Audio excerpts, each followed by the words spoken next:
আসসালামু আলাইকুম। আজকে একটা ভর্তার রেসিপি নিয়ে এসেছি।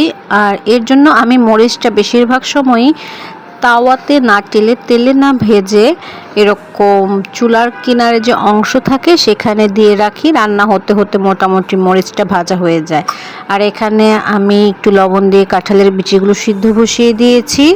আমার এই কাঁঠালের বিচিগুলো ফ্রোজেন করা ছিল, তার জন্য আমাকে অল্প পানি দিলেই হয়েছে। তবে যখন একদম কাঁচা অবস্থা থাকে তখন কিন্তু একটু বেশি পানি দিয়ে সিদ্ধ করে নিতে হয়।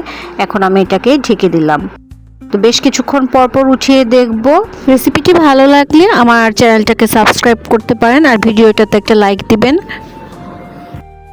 কাঁঠালের বিচি যখন সিদ্ধ হয়ে আসবে তখন আর ঢেকে দিব না, আর পানিটা শুকিয়ে নিব যেন বিচিটা একদম ড্রাই হয়ে যায়, তাহলে ভর্তাটা একটু বেশি মজা লাগে আমার কাছে মনে হয়। শিলপাটায় আমি প্রথমে মরিচটাকে বেটে নিচ্ছি।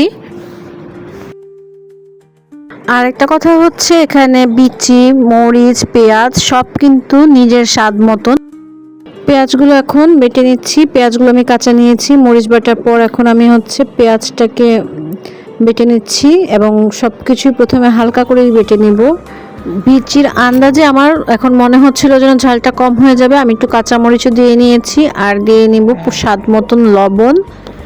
দিয়ে আমি সব কিছু এখন আবার বেটে নিব।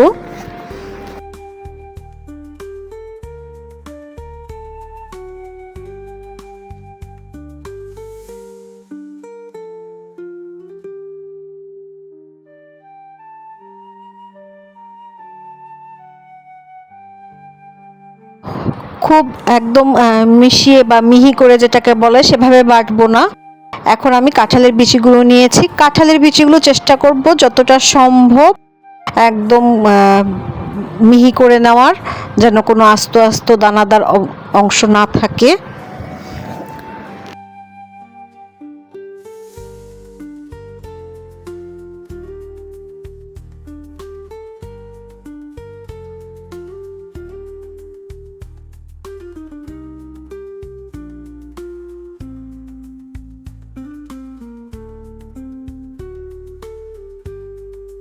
দেখে বোঝা যাচ্ছে যে আমি 2-3 বার করে বেটে নিয়েছি সব কিছু একসাথে।